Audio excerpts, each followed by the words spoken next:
नमस्कार। मेरा पूरा देश सुन रहा है। राष्ट्र की आवाज 140 करोड़ लोगों की एक ही आवाज। आपके साथ मैं हूं सरफराज। मैं सरफराज सैफी आपको यह बताना चाहता हूं कर्नाटक क्या कह रहा है। कर्नाटक अपने चुनावी नतीजों के जरिए देश को क्या संदेश दे रहा है, हिंदुस्तान की राजनीति में किन बदलाव की उम्मीद कर रहा है। कर्नाटक के नतीजे सामने आ चुके हैं। कांग्रेस की तरफ से राज्य की कमान किसे मिलेगी, इस पर लगातार मंथन चल रहा है। कर्नाटक से लेकर दिल्ली तक बैठकों का दौर लगातार जारी है। कर्नाटक के जनादेश को समझते हुए मुख्यमंत्री का सबसे सही चेहरा चुनने में इस वक्त कांग्रेस जुटी है। कांग्रेस हर पहलू पर विचार कर रही है, हर कैंडिडेट की ताकत कमजोरी को परख रही है। सिद्धारमैया हो, डीके, शिव कुमार सीएम की रेस में इस वक्त सबसे आगे चल रहे हैं। कर्नाटक में दलित सीएम की भी चर्चा है और इस बीच मुस्लिम समाज की तरफ से भी डिप्टी सीएम की मांग उठने लगी। कर्नाटक के किंग का चुनाव कांग्रेस के लिए आसान नहीं है। कर्नाटक के जनादेश को समझने में जरा सी चूक कैसे कांग्रेस को बड़ा नुकसान पहुंचा सकती है, यह राष्ट्र की आवाज के जरिए आज आपको बताऊंगा, समझाऊंगा, दिखाने की कोशिश करूंगा। कर्नाटक के जनादेश में भारतीय जनता पार्टी के लिए भी बहुत कुछ है। कर्नाटक के चुनावी नतीजे बीजेपी को बड़े बदलाव की बात कर रहे हैं। बीजेपी को अपनी चुनावी रणनीति में बड़ा बदलाव करना होगा। जो फॉर्मूले अब तक हिट रहे, जो फॉर्मूले दूसरे राज्यों में कारगर साबित हुए, जरूरी नहीं कि वो फॉर्मूले हर बार हर जगह हिट हो। धार्मिक ध्रुवीकरण का मुद्दा कर्नाटक की जनता ने सिरे से नकार दिया। बजरंगबली वाला दांव कारगर साबित नहीं हुआ। बुर्का विवाद भी रंग नहीं जमा सका। आखिरी दौर में चेहरा बदलने वाला बीजेपी का जांचा परखा दांव भी पिट गया। कर्नाटक भारतीय जनता पार्टी से कैसे बदलाव की उम्मीद कर रही है, यह आज आपको बताऊंगा और दिखाऊंगा। कर्नाटक में कांग्रेस के दो रणनीति पर काम किया। वो मई सरकार को भ्रष्टाचार के मुद्दे पर घेरा। सिद्धारमैया, डीके, शिव कुमार के खेमेबाजी पर रोक लगाई गई। राष्ट्रीय मुद्दों की जगह कांग्रेस ने स्थानीय मुद्दों पर ज्यादा जोर दिया। कांग्रेस ने स्थानीय नेतृत्व को ज्यादा बढ़ावा दिया। कर्नाटक की जनता को यह सब पसंद आया। कर्नाटक की जनता ने कांग्रेस को रिकॉर्ड जीत का तोहफा दिया। अब आगे क्या, अब आगे कैसे बढ़ना है? साल 2024 लोकसभा चुनाव बिल्कुल नजदीक है। कांग्रेस को किन तैयारियों के साथ आगे बढ़ना है, कर्नाटक कांग्रेस से क्या कह रहा है, यह आज आपको राष्ट्र की आवाज के जरिए समझाऊंगा और बताऊंगा। मैं अपने हिंदुस्तान के कोने कोने की आवाज को दिल्ली तक पहुंचाता हूं। दिल्ली की आवाज को देश दुनिया के कोने कोने तक पहुंचाता हूं। नेताओं की आवाज को मैं आम लोगों तक पहुंचाता हूं। आम लोगों की आवाज को मैं अपने देश के हुक्मरानों तक पहुंचाता हूं। आपकी आवाज से मिलती है मेरी आवाज और बन जाती है राष्ट्र की आवाज।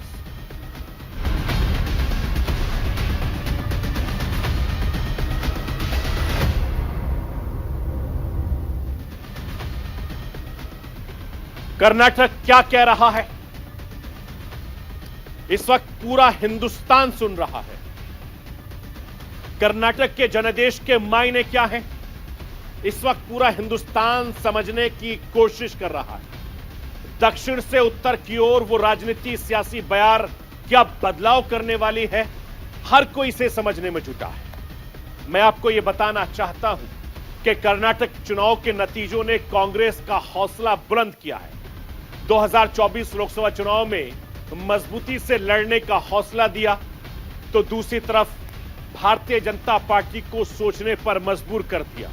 अब आगे कैसे बढ़ना है, 2024 से पहले अपनी चुनावी रणनीति में क्या फेरबदल करना है, और इस वक्त की सबसे बड़ी चर्चा राज्य के नेतृत्व को लेकर है। राज्य की कमान किसके हाथों में होगी, कर्नाटक का किंग कौन होगा, कर्नाटक का मुख्यमंत्री तय करना कांग्रेस के लिए इस वक्त सबसे बड़ी चुनौती है। सिद्धारमैया, डीके शिवकुमार, दो बड़े चेहरे छाए हुए हैं। दोनों ही कर्नाटक कांग्रेस के दो सबसे कद्दावर नेता हैं, जिनकी मेहनत को नजरअंदाज करना कांग्रेस के लिए बिल्कुल भी संभव नहीं। फाइनल फैसले से पहले दोनों की सहमति लेना बेहद जरूरी है। कांग्रेस को गंभीरता से विचार करना पड़ रहा है, कांग्रेस कैसे आगे बढ़े जिससे वहां भी राजस्थान, छत्तीसगढ़ वाले हालात ना बने। कर्नाटक भी दो खेमों के बीच खींचतान शुरू ना हो जाए, इसलिए कांग्रेस में बैठकों का दौर जारी है। सीएम पद का सही उम्मीदवार कौन होगा, इस पर मंथन का दौर जारी है। कांग्रेस का शीर्ष नेतृत्व आलाकमान फूंक फूंक कर कदम आगे बढ़ा रहा है। कांग्रेस आलाकमान को पता है कि कर्नाटक की जनता ने जो भी जनादेश दिया है उसमें 2024 लोकसभा चुनाव वाला संदेश भी छिपा है। कर्नाटक के जनादेश को समझने में जरा सी चूक बहुत बड़ा नुकसान पहुंचा सकती है। मैं आपको यह बताना चाहता हूं, कर्नाटक के चुनावी नतीजों ने एक तो साफ कर दिया कि मल्लिकार्जुन खड़गे को अध्यक्ष बनाना कांग्रेस के लिए फायदेमंद साबित हुआ। कम से कम कर्नाटक के जनादेश में यह साफ झलकता है। पिछले साल 26 अक्टूबर को मल्लिकार्जुन खड़गे के सर पर अध्यक्ष पद का ताज सजा।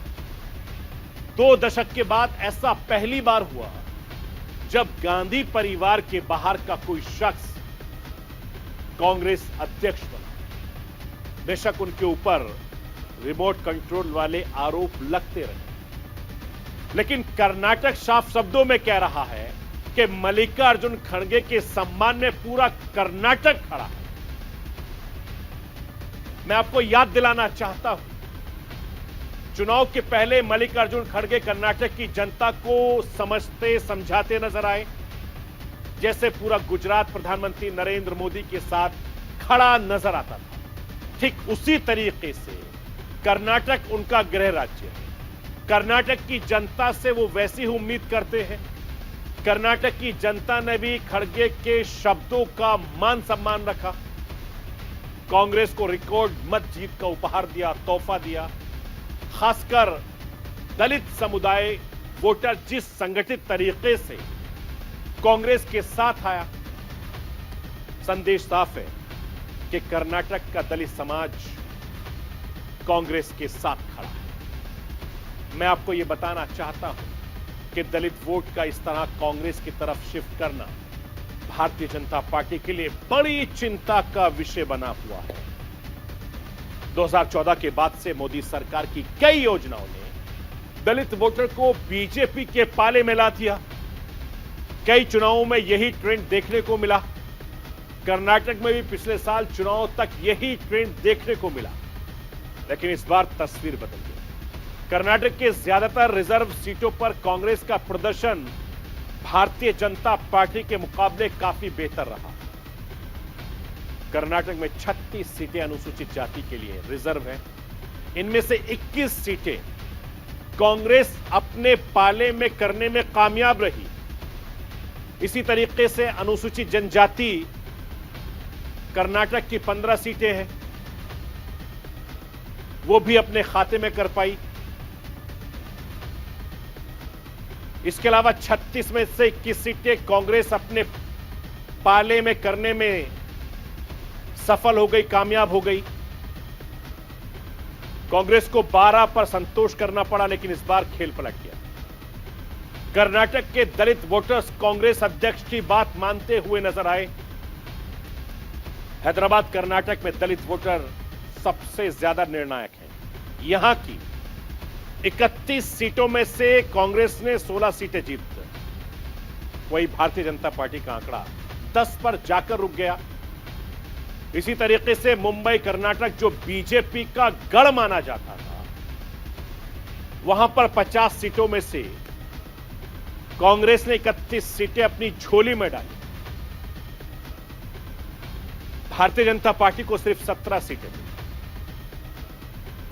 कर्नाटक का जनादेश साफ बता रहा है कि दलित बहुल इलाकों में कांग्रेस का strike rate Bharatiya Janata party से काफी ज्यादा बेहतर रहा।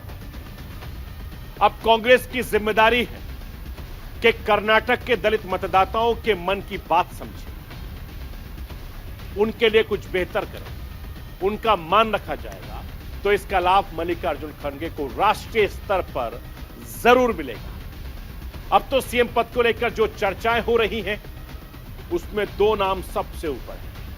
पूर्व मुख्यमंत्री सिद्धारमैया, कर्नाटक कांग्रेस के अध्यक्ष डीके शिव कुमार, दोनों आगे चल रहे हैं, लेकिन उम्मीदवारी पर चर्चा हो रही है, जिनकी चर्चा जोर नहीं पकड़ रही है। राज्य के एक और दिग्गज दलित नेता जी परमेश्वर भी मुख्यमंत्री की रेस में शामिल है। राजनीतिक के जानकारों का बड़ा खेमा यह मानता है कि जी परमेश्वर को आगे बढ़ाना कांग्रेस को आगे लाभ पहुंचा पाएगा। 2024 लोकसभा चुनाव से पहले दलित वोटर्स को बड़ा संदेश दे सकता है। एक्सपर्ट का यह मानना है कि कर्नाटक में दलित मुख्यमंत्री वाला दांव भी कांग्रेस के लिए फायदेमंद साबित हो सकता है। कम से कम एक दलित उप मुख्यमंत्री पर कांग्रेस को जरूर विचार करना चाहिए, ऐसा एक्सपर्ट की राय है। जी परमेश्वर राज्य की कांग्रेस जेडीएस गठबंधन सरकार में उप मुख्यमंत्री रह चुके हैं। जी परमेश्वर 8 साल तक कर्नाटक कांग्रेस के प्रदेश अध्यक्ष भी रहे हैं। जी परमेश्वर ने एडिलेड यूनिवर्सिटी के वेट एग्रीकल्चर रिसर्च सेंटर से प्लांट फिजियोलॉजी में पीएचडी की। ये उनकी एजुकेशन है। मैं आपको ये बताना चाहता हूं कि कर्नाटक के नतीजों में एक और बात जो सबसे ज्यादा हाईलाइट हुई, वो मुस्लिम मतदाताओं को लेकर है। कर्नाटक के मुस्लिम मतदाताओं ने कांग्रेस को जीत दिलाने में अहम हिस्सा लिया, बढ़ चढ़कर भाग लिया। बताया यह जा रहा है कि करीब 98% मुस्लिम मतदाताओं ने इस बार कांग्रेस को वोट दिया। मुस्लिम दलित वोटर्स की एकजुटता की ताकत समझिए। कर्नाटक में दलित आबादी करीब 20% के करीब है, जबकि कर्नाटक में मुस्लिम आबादी करीब 14% के है। सूबे के करीब 50 सीटों पर मुस्लिम मतदाता अहम भूमिका निभाते हैं। दलित मुस्लिम गठजोड़ को लेकर कर्नाटक क्या कह रहा है, समझना बिल्कुल भी मुश्किल नहीं है। और सूबे की करीब 35% आबादी एकजुट होकर किसी भी पार्टी के साथ खड़ी हो जाए, उसका बढ़ना तय है। कर्नाटक ने हिंदुस्तान की चुनावी रणनीति को, राजनीति को नई दिशा दी है। यकीन मानिए, इस गठजोड़ पर हर पार्टी की आगे नजर होगी और जो भी पार्टी दलित मुस्लिम वाला कार्ड खेल लेगी, वो सत्ता में वापसी कर सकती। मैं आपको यह बताना चाहता हूं कि कर्नाटक का मुस्लिम समुदाय इस वक्त अपने मन की बात कांग्रेस आलाकमान तक पहुंचा रहा है।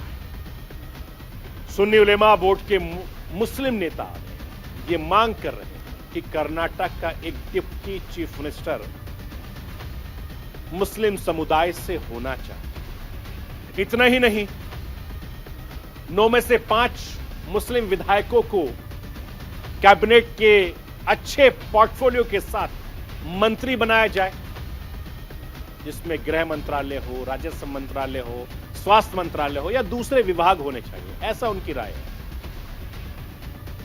और वहां के जो चेयरमैन हैं, वो ये दावा कर रहे हैं कि 72 विधानसभाओं में कांग्रेस केवल मुसलमानों की वजह से जीती।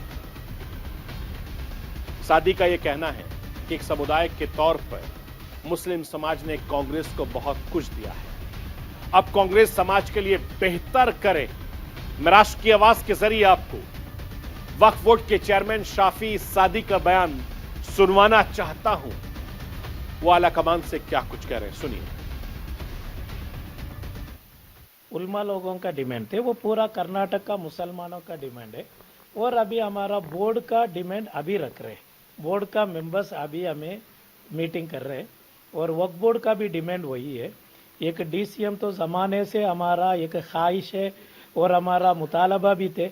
और 2013 में हमें सिद्धरामैया जी को ये बताए थे, हमारा एक मुस्लिम को एक डीसीएम बनाना है। लेकिन तो ये साल 88% वोटिंग हमारा मुसलमानों 88% वोटिंग कांग्रेस को दिए, तो पूरे इत्तेफाक से करे। इसलिए हमारा इसलिए मैं सोशल जस्टिस होना चाहिए, हमारा साथ करेंगे, हमारा उम्मीद है, भरोसा भी है, भरोसा दे चुके हैं।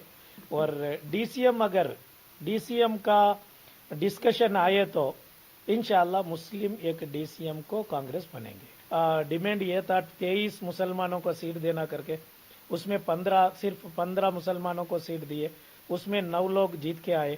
हमारा ये 9 एमएलए हुआ तो भी 35 एमएलए विधानसभा में होना था हमारा। अभी देखो लिंगायत और ये वोकलिया कम्युनिटी 50+ है, हमारा तो सिर्फ 7 था, अभी 2+ हुआ, अभी 9 हुआ। इसलिए हमारा ये सोशल जस्टिस हमारा साथ होना चाहिए, वो तो डिमांड हो, वो कांग्रेस को भी मालूम है। इसलिए 5 मिनिस्टर अच्छा पोर्टफोलियो के साथ, उसके साथ साथ एक डीसीएम वो देना जरूरी है। मैं आपको यह बताना चाहता हूं कि कर्नाटक हिंदुस्तान की 2 सबसे बड़ी सियासी पार्टियों को बड़ा संदेश दे रहा है। कर्नाटक के जो नतीजे सामने आए हैं उसमें भारतीय जनता पार्टी कांग्रेस दोनों के लिए बहुत सोचने समझने की जरूरत है। कर्नाटक चुनाव में भारतीय जनता पार्टी के लिए बहुत कुछ है। कर्नाटक के जनादेश में भारतीय जनता पार्टी के लिए बहुत सारे संदेश हैं। बीजेपी हर चुनाव पूरे दमखम के साथ लड़ती है, अपनी पूरी ताकत झोंकती है, लेकिन जो नतीजे आए बहुत ही निराश करने वाले। बीजेपी का रथ 65 पर रुक गया। बेशक कर्नाटक में हर बार सत्ता परिवर्तन का रिवाज हो, जिस मजबूती के साथ भारतीय जनता पार्टी मैदान में थी, इतनी कम सीटें बीजेपी को सोचने के लिए मजबूर कर रही, कई बड़े बदलाव के लिए मजबूर कर रही। मैं आपको यह बताना चाहता हूं कि कर्नाटक में ही पिछले साल से धार्मिक ध्रुवीकरण का कोशिश होती है। हिंदू मुस्लिम वाली सियासत जोर पकड़ती दिखाई दी। हलाला हिजाब जैसे तमाम मुद्दों का शोर कर्नाटक में देखने को मिला। बीजेपी के बारे में कहा गया कि कर्नाटक चुनाव में हिंदू वोटों के ध्रुवीकरण का लाभ मिलेगा। जैसा हो कांग्रेस ने बजरंग दल पर बैन लगाने की बात कही, बीजेपी ने बजरंगबली वाला दांव खेल दिया। आखिरी वक्त में तो ऐसा लगा कि चुनाव के मूल मुद्दे अब कोई मायने नहीं रखते। धार्मिक ध्रुवीकरण में बजरंगबली की एंट्री कांग्रेस और बीजेपी ने करा दी। बीजेपी ने कांग्रेस को हिंदू विरोधी साबित करने के लिए कोई कोर कसर नहीं छोड़ी। बजरंगबली वाले दांव में कांग्रेस बुरी तरीके से उलझ गई। कांग्रेस के नेताओं में खुद को बजरंगबली का बड़ा भक्त बताने की होड़ सी लग गई। मैं आपको बताना चाहता हूं कि जो भी नतीजे सामने आए, कर्नाटक ने कह दिया कि देवी देवता, मस्जिद, मंदिर, हिंदू मुसलमान करके चुनाव जीत हासिल करना हर बार हर जगह संभव नहीं होता है। कर्नाटक से पहले पश्चिम बंगाल में बीजेपी कामयाब नहीं रही। कर्नाटक में भी हिंदू मुसलमान वाले फॉर्मूले पूरी तरीके से फ्लॉप हो गए। पुराना चेहरे को जगह नए चेहरे आजमाने वाला दांव, बीजेपी का एक और बड़ा दांव फ्लॉप साबित हुआ। गुजरात में इससे मिली कामयाबी ने भारतीय जनता पार्टी का हौसला जरूर बढ़ाया। अपने इस परखे प्रयोग को बीजेपी ने कर्नाटक में दोहराया। लगभग 70 नए चेहरों को पार्टी ने टिकट दिया। पर गुजरात का सफल प्रयोग कर्नाटक में विफल हो गया। मैं आपको ये बताना चाहता हूं कि नए चेहरे आजमाने के चक्कर में बीजेपी ने कर्नाटक के कई कद्दावर नेताओं को पीछे छोड़ा, जिससे काफी ज्यादा नुकसान हुआ। लिस्ट बहुत बड़ी है। सबसे बड़े नाम वीएस येदियुरप्पा का है। कर्नाटक में बीजेपी को जमीन मुहैया कराने वाले पूर्व मुख्यमंत्री वीएस येदियुरप्पा को इस बार के चुनाव में किनारे कर दिया और एक और पूर्व मुख्यमंत्री जगदीश शेट्टार, पूर्व डिप्टी सीएम लक्ष्मण साध्वी को भी बीजेपी ने टिकट नहीं दिया। कर्नाटक के जनादेश में एक बड़ा संदेश चुनाव से जुड़ा है। जनता को लोकसभा विधानसभाओं का फर्क समझ में आने लगा। इसका बड़ा असर दिल्ली, पश्चिम बंगाल के बाद कर्नाटक में भी देखने को मिला। कर्नाटक में प्रधानमंत्री काफी ज्यादा लोकप्रिय है। प्रधानमंत्री नरेंद्र मोदी की रैलियां और रोड शो में काफी ज्यादा भीड़ जुटी। लोगों ने बढ़ चढ़कर उनके कार्यक्रम में हिस्सा लिया। पीएम मोदी ने कर्नाटक में 25 चुनावी कार्यक्रम किए थे, जिसमें रैली भी शामिल थी, रोड शो भी थे, जनसभाएं भी थी। प्रधानमंत्री मोदी में लोग को देखने के उत्साह बनता है, चूंकि उनकी फैन फॉलोइंग बहुत ज्यादा है। कांग्रेस के नेता भी बार बार यही समझाते नजर आए कि यह प्रधानमंत्री मोदी का चुनाव नहीं है, यह कर्नाटक का चुनाव है। रिजल्ट में इसका असर साफ झलकता है। कर्नाटक के लोगों ने समझा कि भ्रष्टाचार का दाग झेल रहे कर्नाटक बीजेपी के लोगों को सत्ता से बाहर कर दिया। मैं आपको यह बताना चाहता हूं कि कर्नाटक की जनता ने भारतीय जनता पार्टी को यह समझाने की कोशिश की कि 2014 में शुरू हुआ वाला दशक चुनावी जीत के लिहाज से बेशक शानदार रहा हो, लेकिन अब बड़े बदलाव की जरूरत है। बेहतर चुनावी संसाधन भारतीय जनता पार्टी के पास है। एक लोकप्रिय राष्ट्रीय नेतृत्व भारतीय जनता पार्टी के पास है, लेकिन कमजोर राज्य इकाई से नुकसान तय है। एक शक्तिशाली पीएम और लो प्रोफाइल सीएम के बीच बेमेल संबंध है। कर्नाटक इसका जीता जागता सबसे अच्छा उदाहरण है। कैसे बेमेल संबंध बीजेपी की राज्य संभावनाओं को नीचे की ओर ले जा सकता है। मजबूत पीएम के साथ मजबूत सीएम का जोड़ ज्यादातर कारगर फायदेमंद है। उत्तर प्रदेश और असम इसके शानदार उदाहरण देश के सामने है। मैं राष्ट्र की आवाज के जरिए आपको राजनीतिक के जानकारों के सुझाव सुनवाना चाहता हूं, जो कर्नाटक के नतीजों के सामने आने के बाद वो भारतीय जनता पार्टी को दें। अगर हम बात करें कि कर्नाटक के चुनाव परिणामों से भारतीय जनता पार्टी ने क्या सीखा या उसे क्या सीख मिली, तो सबसे पहली बात तो यह सामने आती है कि भारतीय जनता पार्टी को ये समझना होगा कि जनता का मानस क्या है, जनता सोचती कैसे है, जनता क्या चाहती है। राज्य दर राज्य जनता की अलग जो है कि प्राथमिकताएं होती हैं, और दक्षिण के राज्य जो है उत्तर के राज्यों से अलग मानसिकता के हैं, अलग उनकी प्राथमिकताएं हैं, उनका टेस्ट अलग है, उनकी संस्कृति थोड़ी बहुत अलग है। यहाँ तक कि जो हिंदू धर्म हैं, हिंदू जो धर्म के बहुत से तीज त्यौहार हैं जो हम उत्तरी भारत में मनाते हैं, वो जो दक्षिण भारत के लोग नहीं मनाते हैं। तो ये जो विभिन्नता है, ये इसको समझना होगा भारतीय जनता पार्टी को। लेकिन भारतीय जनता पार्टी कर्नाटक कांग्रेस से बहुत कुछ कह रहा है। कांग्रेस दो रणनीति के साथ चुनाव में बड़ी, एक भ्रष्टाचार के आरोप पर वो मई सरकार को घेरना, दूसरा सिद्धारमैया और शिव कुमार खेमे के बीच गुटबाजी को रोकना। दोनों ही रणनीति सटीक रही। कांग्रेस को अंदरूनी खींचतान नुकसान पहुंचा रही है। आगे 2024 में अच्छा करना है तो कांग्रेस को अभी से स्थानीय मुद्दों पर जोर देना होगा। आपसी खींचतान पर लगाम लगानी होगी। मैं राष्ट्र की आवाज के जरिए आपको राजनीति के जानकारों की राय सुनवाना चाहता हूं कि वो कांग्रेस को क्या नसीहत दे रहे हैं। सुनिए। कर्नाटक चुनाव परिणाम के जो सबसे बड़े जो सीखने को मिला है कांग्रेस को, अगर हम बात करें तो सबसे बड़ी बात तो कांग्रेस ने इससे ये सीखी है कि उनका एक जो है आत्मविश्वास बढ़ा है इससे, कि अब उनमें ये भावना पैदा हुई है कि हाँ, अगर वो ठीक तरीके से चुनाव लड़ेंगे तो वो भी जीत सकते हैं, वो भी विरोधी पार्टियों को हरा सकते हैं, यहाँ तक कि बीजेपी को भी जो है परास्त किया जा सकता है।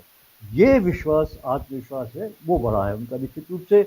और साथ ही साथ ये भी विश्वास बढ़ा है कि जिस तरह से जनादेश मिला है कि उनकी सरकार जो है एक स्थिर रहेगी, वरना कांग्रेस की सरकार को लगातार जो है कांग्रेस को जीतने के बाद डर रहता था कि जिस तरह से भारतीय जनता पार्टी उनके विधायकों को जो है अपने पाले में ले आती थी, तो वो डर भी अभी खत्म उनका होता नजर आ रहा है।